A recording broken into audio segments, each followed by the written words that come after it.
Madam जी, लाई मैं रख देता हूँ आपका सामान घर तक। नहीं नहीं, मैं रख लूंगी, thank you. Mention not madam जी।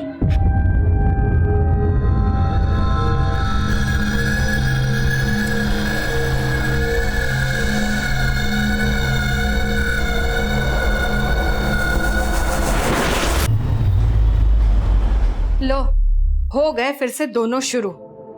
तू जब भी करनाल से आता है, इस घर में इस गेम के अलावा कोई बात नहीं चलती। तुझे पता है ना मीनल की शादी सर पे है। हाँ, अरे तुम्हें क्या हो गया? मेरी तरफ से तो पूरी तैयारी है ना। मेरे पे गुस्सा क्यों कर रहे हो? आप लोगों को शिकायत करनी है ना, गीता दीदी की करो। क्या कहा था आप लोगों ने? इस वीकेंड आ जाएगी, आई वो। लो याद किया और आ गया इसका वीडियो कॉल। हेलो, कैसे हैं आप सब? हम सब तुझसे बहुत नाराज हैं। तू आई क्यों नहीं? अच्छा बाबा, सॉरी, नेक्स्ट टाइम पक्का आऊंगी। मैं 1 मिनट में आती हूँ। अरे, ये मीनल को किसका फोन आ गया? अरे उसे तो फोन आते रहते बेटा। तू बता कैसी है, वहाँ सब ठीक है?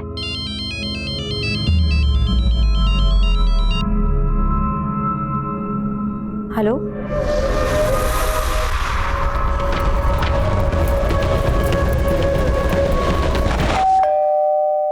इतनी रात को कौन आया होगा? मैं देखता हूँ, रुक।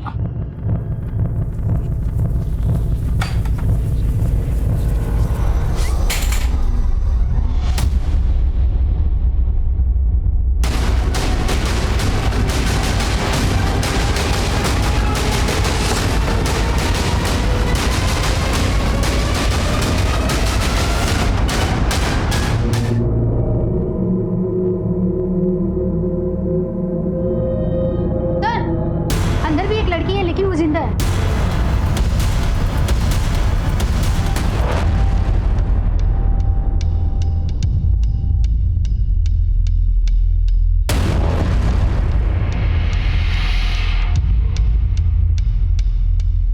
सर, घर में 2 मर्डर हुआ है और जो लड़की जिंदा है शायद उसके साथ किया गया है। शायद उसको ही मारने का इरादा हो, लेकिन किलर को अंदाजा नहीं हुआ कि वो जिंदा है। माना लूट हुई है, लेकिन बॉडी को गौर से देखो।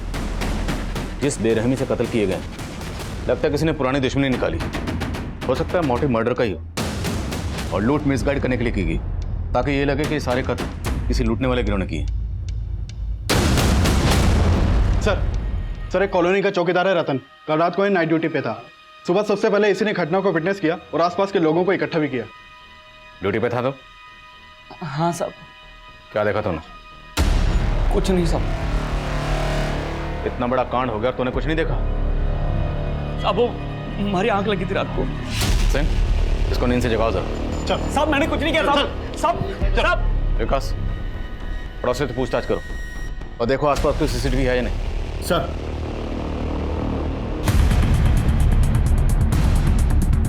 मिश्रा, इस सीसीटीवी की फुटेज निकलवाओ जल्द से जल्द।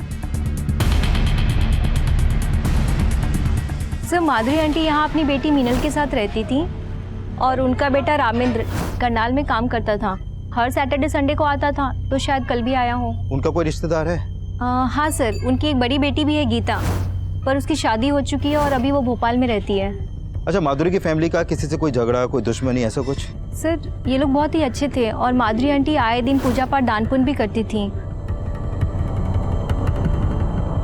साहब, हमारी सोसाइटी में एक ही गार्ड है रतन। 3-4 बार हमने नाइट के लिए अलग गार्ड रखा, मगर साहब वो किसी को टिकने ही नहीं देता था।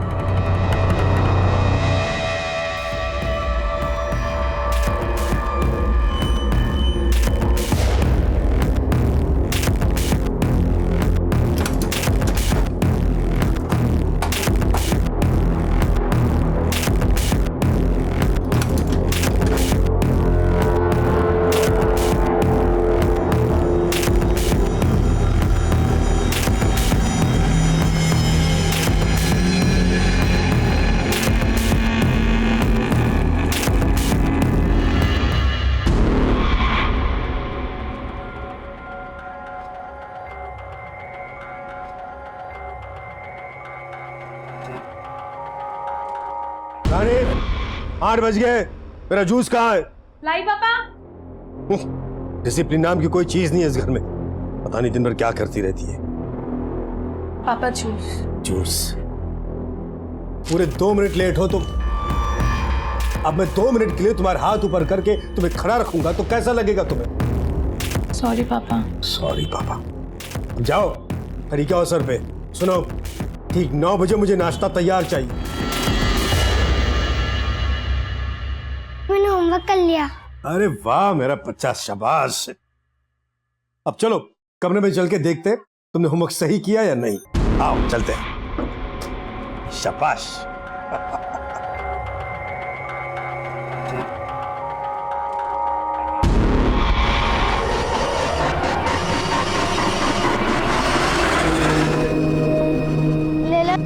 ले लो ना फूल, ले लो ना 5 रुपए में, 5 रुपए में।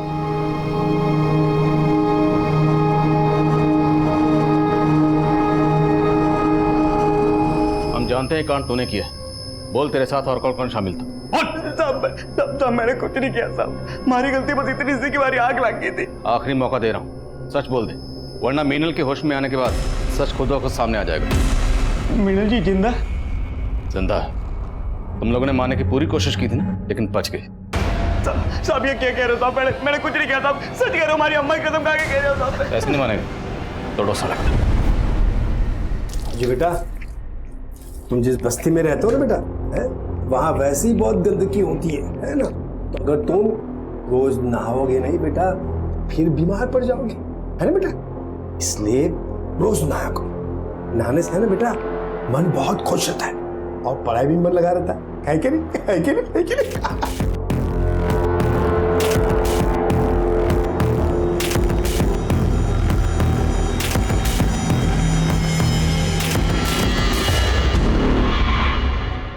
पापा जी,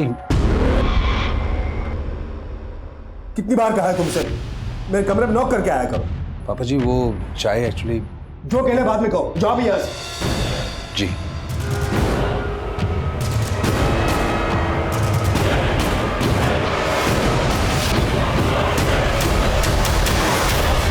तो मोहल्ले के गेट पे जो सीसीटीवी मिला था वो पिछले 5 दिनों से फंक्शनल नहीं है।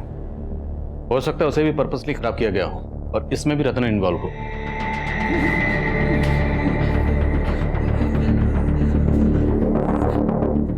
अब बोलेगा सच? साहब मैं बेकसूर हूं साहब, मैंने कुछ नहीं किया, मुझे जाने दीजिए साहब, बहुत डर लग रही साहब। अभी भी इसकी गर्मी निकली नहीं, इसको और लेटाओ बर्फ की सिली पे, तब ये सच बोलेगा। मैंने कुछ नहीं किया साहब। साहब मैं आपको एक बात बताना चाहता हूँ साहब। बोल। साहब उस दिन ना मैंने आप ही के लोगों को देखा था साहब। हमारे लोगों को? मतलब पुलिस वालों को? हाँ साहब, पहले मैं ये बात बताने से आपको डर रहा था, लेकिन उस रात ना साहब पुलिस वाले आए थे वापस और मेरी आग लगी हुई थी, इसलिए उनके पास जाने की मेरी हिम्मत भी नहीं हुई साहब। साहब वहां पर रात काफी थी साहब, इसलिए अंधेरे में किसी का चेहरा नहीं देख पाया और सबने पुलिस की वर्दी पड़ी हुई थी साहब। अपनी बकवास बंद कर। थोड़ी देर बाद बोलेगा वहां 4 टेररिस्ट आए थे गाड़ी में, तो तेरी बात मान लेंगे हम? पूरी रात इसको बर्फ की सिली पे लेटा, तब इसकी गर्मी निकलेगी। सब मुझे पता था आप लोग मेरी बातों को विश्वास नहीं करोगे, इसलिए मैं नहीं बता रहा था साहब। साहब सब मैं सच कह रहा हूं साहब। रानी, मैं बच्चों को पढ़ाने जा रहा हूँ, ठीक 8 बजे वापस आऊंगा, तब तक मुझे खाना तैयार चाहिए। ओके पापा।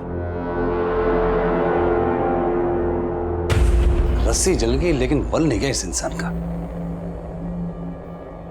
गनीमत समझो तुम्हारी शादी मुझसे करवा दी पापा ने। हाँ तुम्हारे लिए तो अच्छा है ना, लेकिन मेरा कहने को मैं इस घर का जमाई हूं, लेकिन मेरी औकात कुत्ते से ज्यादा नहीं है, और ये तुम्हारे बाप का कमीनापन है। शट अप अनिल, जबान संभाल के बात करो। तुम अपने पापा को संभालो ना। ये बच्चे पढ़ाने की समाज सेवा के नाम पे वो जो कुछ भी कर रहे हैं, इसका अंजाम क्या होगा तुम्हें कोई अंदाजा है? बस अनिल, मैं मानती हूँ पापा थोड़े गुस्सैल है, स्ट्रिक्ट है, पर तुम मेरे पापा के बारे में इतना गंदा सोच भी कैसे सकते हो? गंदा कर रहे हैं इसलिए बोल रहा हूं मैं। तुम्हारे पापा क्या कर रहे हैं, क्या करतूतें कर रहे हैं, वो सब मैं देख चुका हूं। तुम्हारे पापा के चक्कर में हम सब फंसने वाले हैं। एक भी बच्चे के अगर माँ बाप को यह पता लग गया ना, तो हम सबके सब जेल पे चले जाएंगे।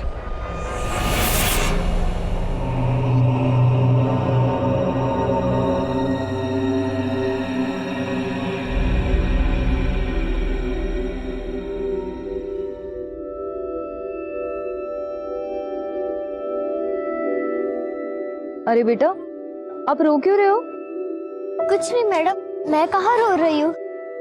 कितने बहादुर हो आप, रो भी रहे हो और तकलीफ भी नहीं बता रहे। तकलीफ कैसी मैडम? हम फूल वालों को तो कांटों से तीस करनी पड़ती है। तुम कितनी गहरी बातें करती हो। कहाँ है तुम्हारी माँ? मेरी माँ मजदूरी पे गई है और मैं यहाँ फूल बेचती हूँ। आप लोगे मेरे फूल? पहले आप मुस्कुराओ, तब मैं लूंगी आपके फूल। ये हुई ना बात? चलो दे दो। Thank you. ये रतन बार बार अपना बयान बदल रहा है, और ये अकेला नहीं होगा, इसके और भी साथी होंगे जिनके साथ मिलकर इसने इस लूट, कत्ल और बलात्कार की वारदात को अंजाम दिया। और इस पूरी वारदात को सिर्फ मीनल ने विटनेस की। उसका बयान हमारे केस के लिए बहुत अहम है। उसकी तबीयत कैसी है? कंडीशन ठीक नहीं है सर उसकी, कुछ कह नहीं सकते कि बयान देने की हालत में कब आएगी वो। और वो माधुरी की बड़ी बेटी गीता, वो कब लौट रही? सर इन्फॉर्म कर दिया मैंने उसको, भोपाल में रहती है, आने में थोड़ा टाइम लगेगा। जैसे ही आती है मुझे इसके बारे में इन्फॉर्म करो, हो सकता है इसके बयान से हमें इस केस में कुछ मदद मिले। सर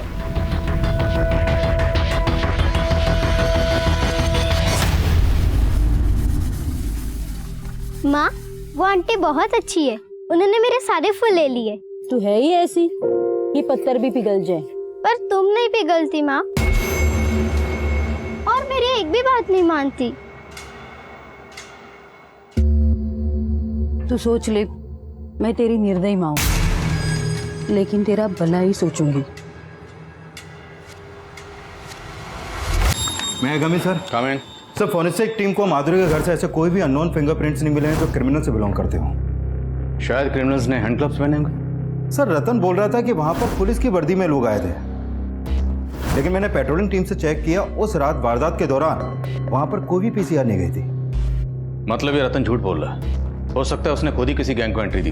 लेकिन सर रतन के कॉल रिकॉर्ड में इसका कोई क्लू नहीं मिल रहा। एक बात और सर, मैं मीनल का इलाज कर रहे डॉक्टर से मिला था, उन्होंने कंफर्म किया कि मीनल के साथ, लेकिन सर मीनल की बॉडी पर से सिर्फ एक ही पीस का डीएनए मिला, जबकि हम मान रहे थे कि इतनी बड़ी लूट और हत्या को कई लोगों ने अंजाम दिया होगा।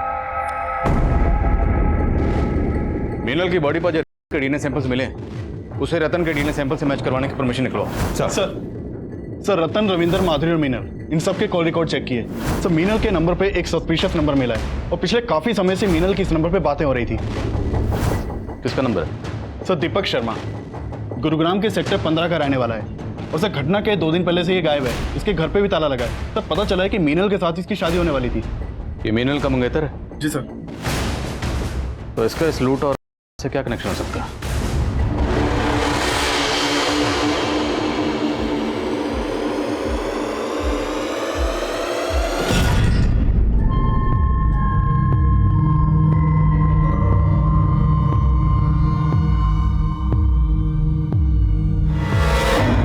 Coming sir. हमें सर मीनल की बहन गीता आई है। बोला। सर उस रात मेरी सबसे फोन पे बात हुई थी, सब खुश थे। आपका पूरा परिवार खत्म हो गया, फिर भी आपको यहाँ आने में 24 घंटे से ज्यादा वक्त लग गया। सर मेरे हस्बैंड हॉस्पिटलाइज्ड है और यहाँ आने के लिए मुझे टिकट भी नहीं मिल रही थी। अब आपकी माँ तो रही नहीं, और वैसे भी मीनल तो आपकी सगी बहन तो है नहीं। अब आपकी माँ के गुजरने के बाद उनकी पूरी प्रॉपर्टी, घर बार सब कुछ तो आप ही का है ना? आप कहना क्या चाहते हैं सर? वही जो आप समझ रही हैं। हमें पता चला है कि आपकी माँ अपनी प्रॉपर्टी का 50% आपकी सौतेली बहन मीनल को देने वाली थी, और बाकी का आपको और आपके भाई रामेंद्र को। सर आप जैसा सोच रहे ऐसा कुछ नहीं था, और 50% का हिस्सा उसे देना वो तो माँ का अपना डिसीजन था सर। लेकिन आपको अपनी माँ के इस डिसीजन से ऑब्जेक्शन थी, आपने ऑब्जेक्ट भी किया था। यस सर, हमने ऑब्जेक्ट किया था, और माँ तो मीनल को हमारा घर भी देना चाहती थी। सर उस घर से हम सबकी यादें जुड़ी थी, हम बस यही चाहते थे कि वो घर मीनल को ना मिले। और आपकी माँ नहीं मानी इसलिए आपने उनको? नहीं सर, ऐसा कुछ नहीं था, और माँ ने तो हमारी बात मान ली थी।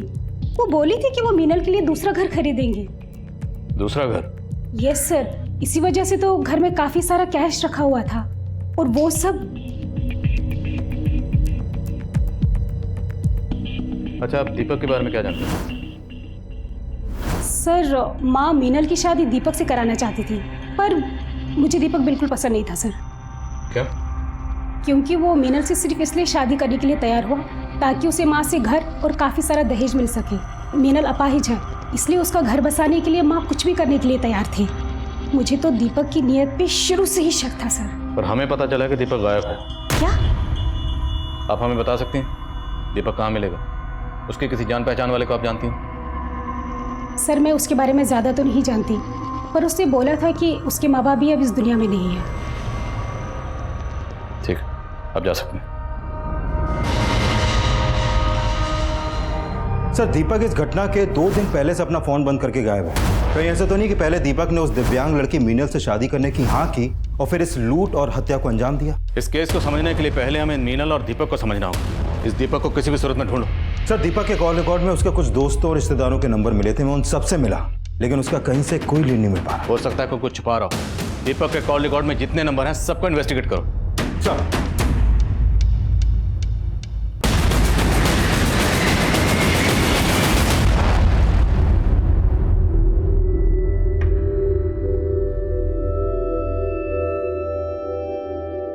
लाओ मैडम, मुझे दे दो, मैं संभालती हूँ इसे। हाँ, इसे थोड़ी देर के लिए तुम ले लो। Thank you so much. Mention not. अरे वाह, तुम तो इंग्लिश भी बोल लेती हो। पढ़ाई करती हो? नहीं मैडम, मैं नहीं पढ़ती। अच्छा चलो, तुम उसे 2 मिनट संभालो, मैं अब भी आई। हाँ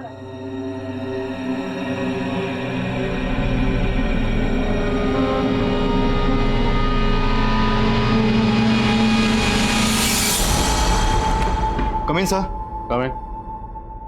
सर अपने खबरी दीपक के दोस्तों पे नजर रखे हुए थे सर। उन्होंने उनमें से एक दोस्त को सेक्टर 17 के घर में जाते हुए देखा है सर। हो ना हो दीपक वहीं पे छुपा बैठा है।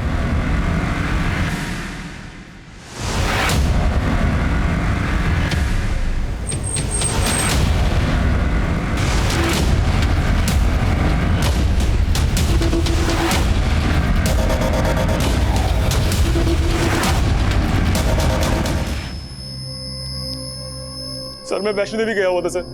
मैं एक प्रीपेड नंबर यूज करता हूँ, इसलिए मेरा मोबाइल बंद हो गया था सर। लेकिन जब मैं गुरुग्राम वापस आया, मुझे मालूम चला कि मीनल की फैमिली के साथ ये सब हो गया है। मैं बहुत डर गया था सर, इसलिए छुप गया था। तो डर इसलिए रहा था क्योंकि तू इस सब में शामिल है? नहीं सर, मेरा इसमें कोई हाथ नहीं है सर। सर मैं तो मीनल से मिलने के लिए हॉस्पिटल भी गया था, लेकिन आप सबको वहां देखकर मेरी हिम्मत नहीं हुई सर। तो मैं जानता हूँ कि गीता मुझे पसंद नहीं करती, और मैं ये भी जानता हूँ कि सबसे पहला शक उसका मेरे पे आएगा सर। उसी डर से मैं छिपा हुआ था सर। आखिरी मौका दे रहा हूँ, सच बोल दे। नहीं सर, ऐसा कुछ भी नहीं है सर, मैंने कुछ भी नहीं किया। ला प्रसाद से दीपक के डीएनए को भी मीनल की बॉडी पर मिले के डीएनए से मैच करवाओ। मीनल की तबीयत कैसी है? सर धीरे धीरे रिकवर कर रही है वो, लगता है बहुत जल्द बयान देने की हालत में होगी।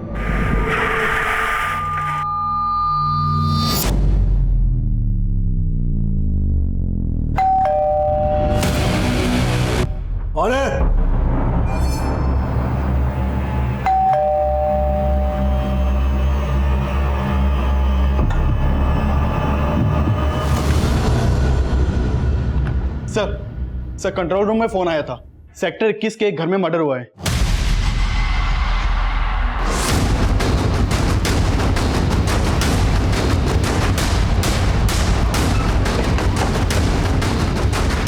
सर ये वाला घर है।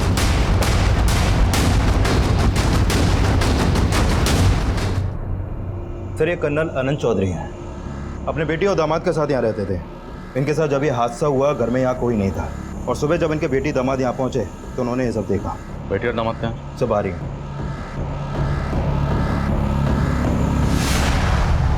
कल मैं और मेरे हस्बैंड अपने रिलेटिव से मिलने रोहिणी गए हुए थे, और जब हम सुबह घर वापस आए तो आपके और कर्नल साहब के अलावा घर में कोई और भी रहता है? नहीं सर। आपको किसी भी शक? सर अभी कुछ भी समझ में नहीं आ रहा। कर्नल चौधरी के बारे में सब कुछ पता लगा उनकी बेटी और दामाद जो उनके बारे में कह रहे हैं उसमें कितनी सच्चाई? सर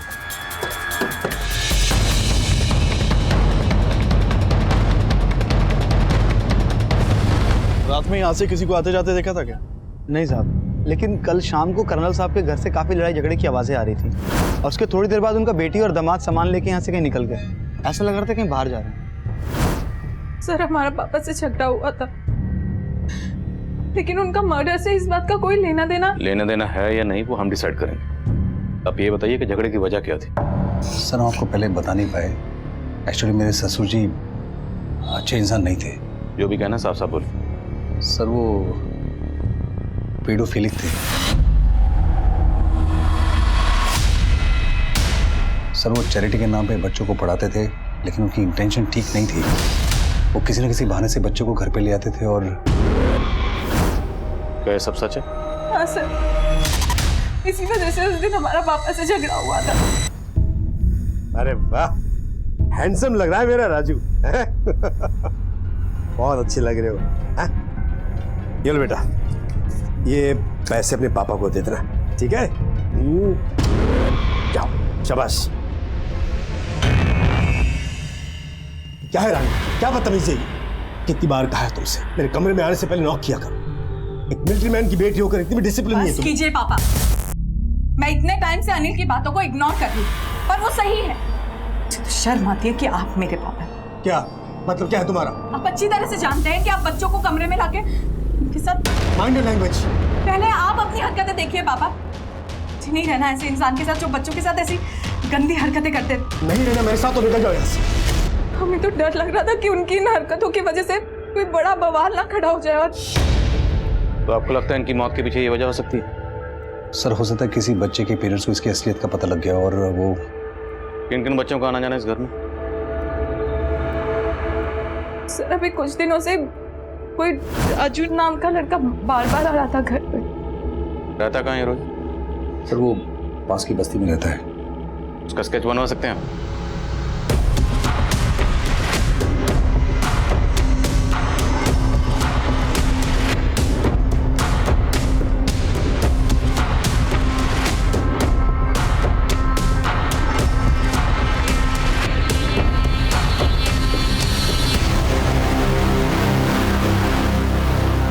एक बात बताओ, वैसे तुम रहती कहाँ हो?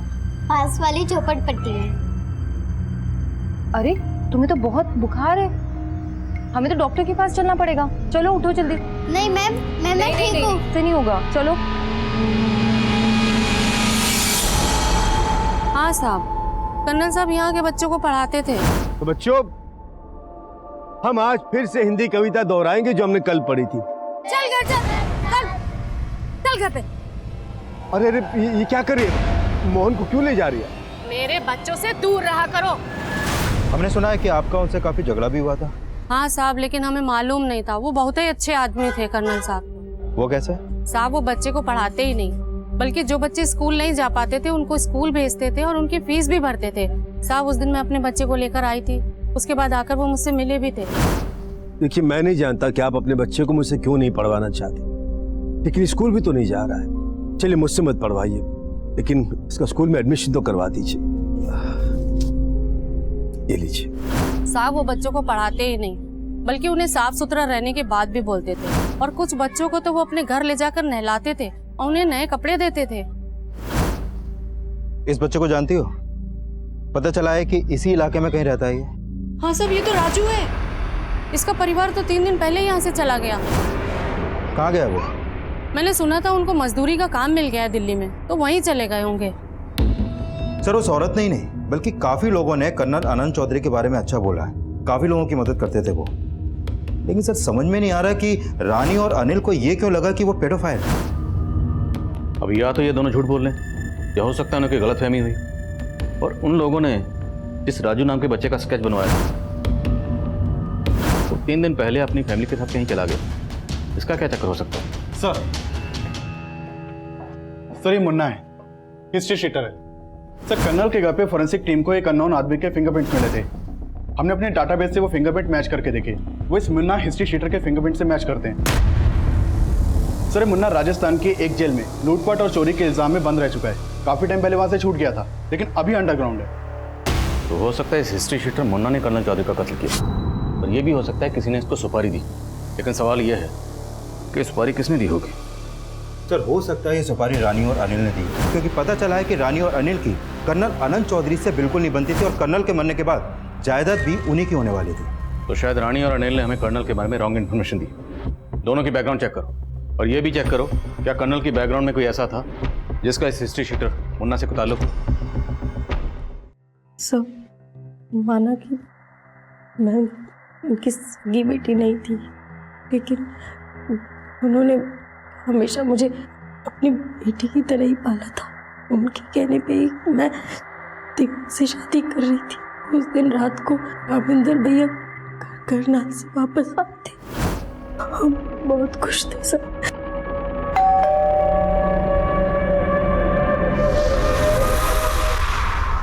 कौन है? दरवाजा खोलिए। पुलिस। पुलिस? क्या हो गया? जी पर बात क्या है? ये माधुरी जी का घर है ना? जी। आपसे एक केस के बारे में बात करनी है। दरवाजा खोलिए।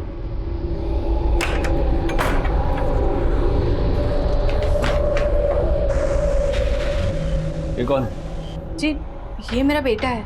और उसने तो कहा था घर पे सिर्फ बुढ़िया और लड़की रहती है, फिर ये कहां से आ गया? तुम चारों ने पुलिस की यूनिफॉर्म पहनी थी? हाँ सर। सर मतलब रतन वाकई में सच बोल रहा था कि उस रात पुलिस यूनिफॉर्म में कोई गैंग आया था। लेकिन ऐसा कौन सा गैंग हो सकता है जो पुलिस यूनिफॉर्म पहन के इस तरह का कांड करे? पता करो, क्या पहले भी कभी किसी गैंग ने इस तरह का कांड किया? सर अरे तुम्हें तो बुखार था ना, तुम बेडरूम से यहाँ क्यों आई? और ये एप्पल मैं तुम्हारे लिए लेकर आई हूँ। मेरा बुखार तो उठ गया, और वैसे बिना छोटू बेबी को देखे मेरा मन नहीं लगता। और छोटू बेबी का भी तुम्हारे बिना मन नहीं लगता। वो क्या है, छोटे बेबी को दूर से ही प्यार, वो क्या कहते हैं, इन्फेक्शन। हाँ देखा छोटू बेबी, तुम्हारी मासी कितनी समझदार है। मैं मासी हूँ? सरिता मासी। मासी? सरिता मासी? कम इन सर। काम। सर माधुरी के घर पे हुए अटैक से कुछ दिन पहले मानेसर हाईवे पर कुछ पुलिस वर्दी पहने हुए लोगों ने एक ट्रक चलाने वाले को उसका ट्रक रोक के लूटपाट की थी और ये केस मानेसर थाने में दर्ज हुआ था।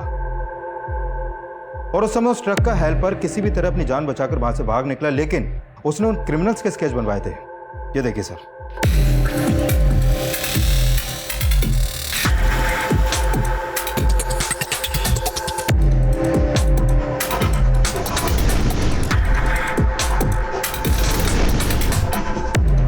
सर इनमें एक मुन्ना भी था।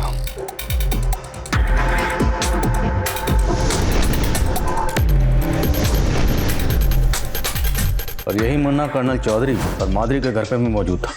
और मीनल ने कहा था कि वो लोग रामेंद्र को वहां देखकर हैरान हुए थे। और उसने तो कहा था घर पे सिर्फ बुढ़िया और लड़की रहती है, फिर ये कहां से आ गया? मतलब इन लोगों ने उस घर की पहले रेकी की थी। ये लोग अच्छी तरह से जानते थे कि उस घर में सिर्फ माधुरी और मीनल रहते, इसलिए उस घर को टारगेट किया गया। सर ये कर्नल चौधरी अपनी बेटी और दामाद के साथ उस घर में रहते थे और जब ये दोनों ही घर में नहीं थे उसी समय यह हादसा हुआ। अब सर ये कोइंसिडेंस है या फिर कोई साजिश, कुछ समझ में नहीं आ रहा। और ये चक्कर भी समझ में नहीं आ रहा कि जो बच्चा राजू कर्नल चौधरी के घर पर अक्सर आता जाता था, वो अचानक अपनी फैमिली के साथ कहाँ गायब हो गई और क्यों? और हमें पता चला था कि माधुरी स्लम की बच्चियों को मंदिर में बुलाकर उन्हें कन्या भोज करवाती थी। डॉक्टर से कहो कि हमें मीनल से दोबारा मिलना है। माँ शुरू से हर 15 दिन में अष्टमी पे कन्या भोज कराती थी। उन बच्चों में कभी आपने इस लड़के को देखा था? नहीं सर, इसको तो नहीं देखा, लेकिन हाँ माँ एक बच्ची को पसंद करने लगी थी। अक्सर माँ उसको घर लेके आती थी। क्या नाम था उस बच्ची का? कहाँ रहती थी जानती हैं? नहीं पता सर, लेकिन वो मैंने उसे मंदिर में फूल बेचते हुए देखा था।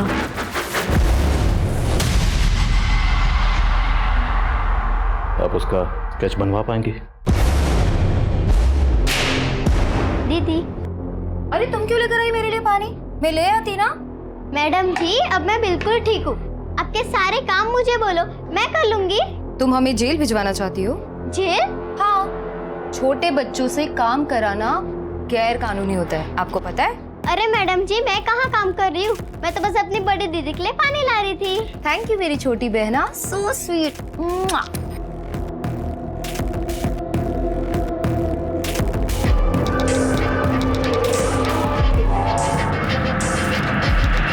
सर मीनल ने जिस बच्ची का स्केच बनवाया था मैंने इसके बारे में मंदिर में पता किया, लेकिन सर ये काफी टाइम से वहां पर देखी नहीं गई है। लेकिन ये पता चला है कि इस बच्ची का नाम सरिता है। और सर जितने भी लोगों से मैंने इस बच्ची के बारे में पूछताछ की, निकलकर यही सामने आया कि बच्ची सरिता माधुरी के घर पे हुए अटैक से पहले ही गायब हो गई थी। और वो बच्चा राजू, वो भी कर्नल के घर पर अटैक होने के 2 दिन पहले गायब हुआ था। लेकिन सर इन बच्चों का मुन्ना जैसे हिस्ट्री शीटर से क्या कनेक्शन हो सकता है? कुछ ना कुछ कनेक्शन तो है विकास, अब क्या कनेक्शन है ये पता लगाना होगा। खबरियों को काम पे लगा, दोनों केसेस की इंफॉर्मेशन निकलो। सर हमें ऐसा लग रहा था कि राजू और सरिता ऐसे 2 चेहरे थे जो इन दोनों ही केसेस को जोड़ने वाली कड़ी थे, लेकिन उनका हिस्ट्री शीटर मुन्ना से क्या कनेक्शन हो सकता था, ये जानने के लिए हमने दिल्ली, हरियाणा और राजस्थान के तकरीबन सारे पुलिस स्टेशन की पुरानी फाइलों को छान मारा। पुलिस टीम और खबरियों की दिन रात की मेहनत के बाद हमारे हाथ ऐसी इंफॉर्मेशन लगी जिसने इस केस का एक अलग ही पहलू हमारे सामने रख दिया। माधुरी और कर्नल चौधरी के घर पर लूट की वारदातों को अंजाम देने वाला कोई और नहीं बल्कि यही गैंग है, फ्लीचर्ड गैंग।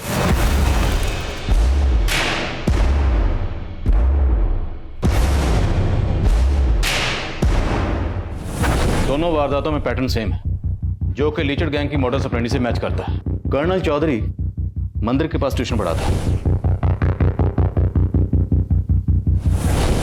और माधुरी भी कन्या भोजन के लिए अपने घर के पास वाले स्लम से कन्याओं को बुलाकर मंदिर में भोजन करवाते हैं। और कर्नल चौधरी के घर के पास के स्लम में रहने वाला बच्चा राजू अब गायब है और माधुरी की बहुत करीब बच्ची सरिता भी।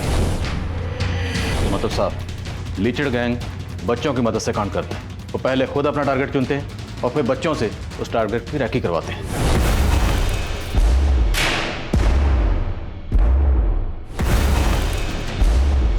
और हो सकता है कि शायद ये दोनों बच्चे लीचड़ गैंग के लिए काम करते हैं।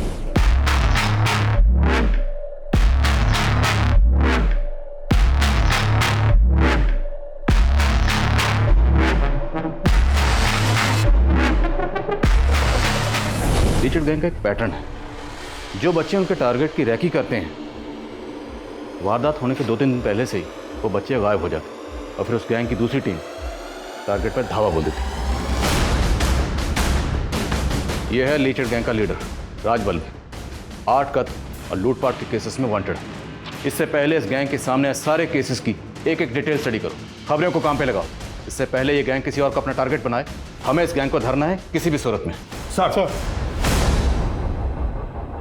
दीदी, आपके साथ आपके पति नहीं रहते? नहीं, वो फौज में रहते हैं, मगर जब आएंगे मैं तुमको उनसे मिलवाऊंगी, ठीक है? पर मैं तो आज ही जा रही हूँ। आज ही जा रही हो? कहाँ जा रही हो तुम? मेरी माँ को नया काम मिला है सोहना में, तो हम वही जा रहे हैं आज। तुम आज ही जा रही हो और तुमने मुझे बताया भी नहीं? खैर छोड़ो, सोहना में कहाँ, हम तुमसे वहां पर मिलने आएंगे। वो तो पता नहीं, पर हाँ, मैं अपनी माँ से पूछकर आपको फोन करूंगी। पक्का? पक्का। ठीक है, बाय दीदी। अब मैं जाऊँ? नहीं, 1 मिनट रुको।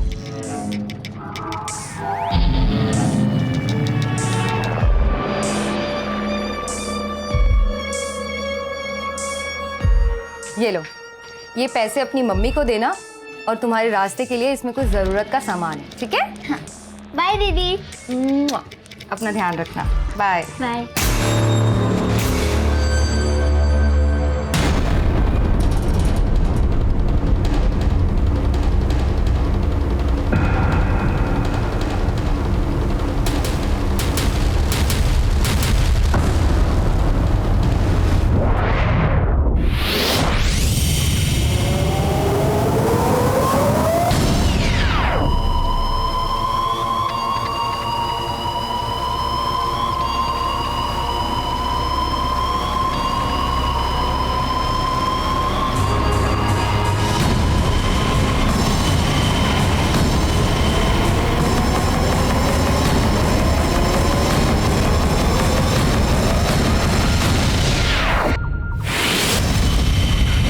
जगत बोलो।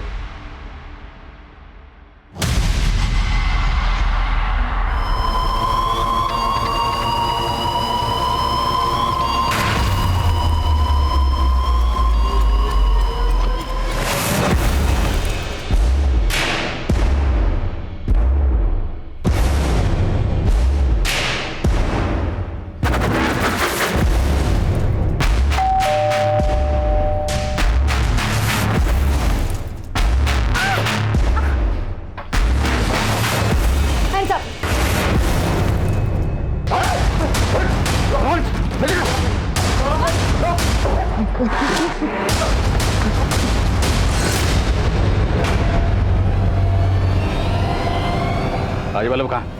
बोलो बोलो, राजवल्लभ कहाँ? एक तरफ जहां हमने अनीता के घर में होने वाली लूट की कोशिश को नाकाम कर दिया था, लीचड़ गैंग के लिए काम करते ना? नहीं साहब, हम किसी लीचड़ गैंग के लिए काम नहीं करते साहब, हम तो वहाँ चोरी करने गए थे साहब। सरिता ने उस घर की रेकी की,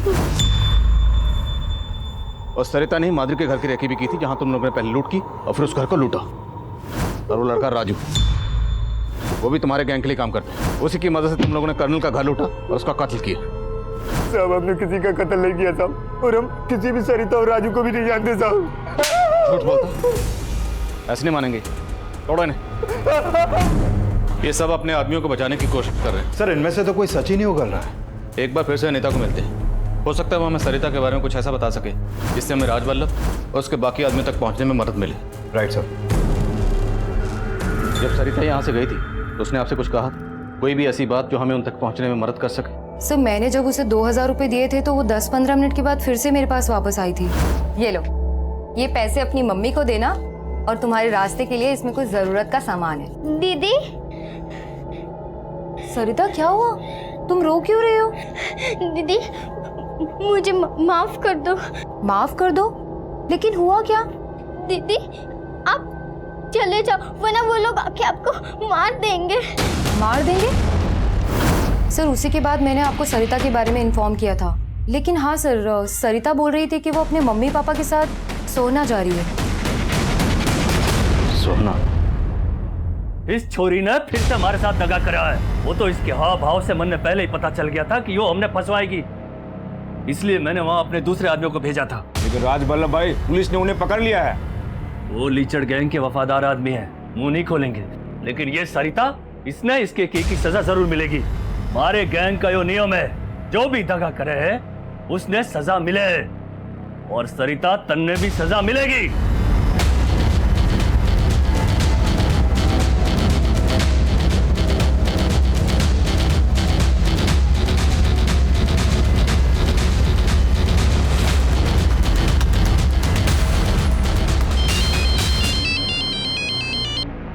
हेलो,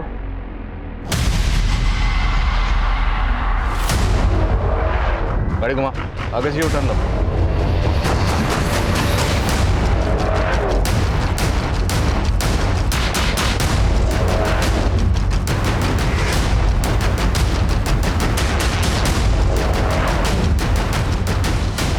चल हथियार ला।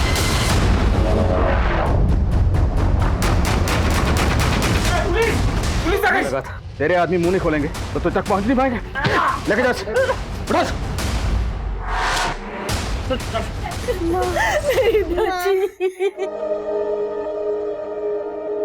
यूं तो सरिता खूंखार अपराधियों के लीचड़ गैंग का हिस्सा थी, लेकिन उसकी मासूमियत ने उसे यह फर्क बहुत जल्दी समझा दिया था कि लालच और हिंसा का अंत हमेशा बुरा होता है। सरिता समेत बाकी और बच्चों को भी बाल सुधार गृह में भेज दिया गया। दया भाव समाज के समुचित विकास के लिए अच्छा है, लेकिन जज्बातों की रौ में बहकर बिना जांच पड़ताल किए किसी अनजान के लिए अपने घर के दरवाजे खोल देना एक दस्तक है।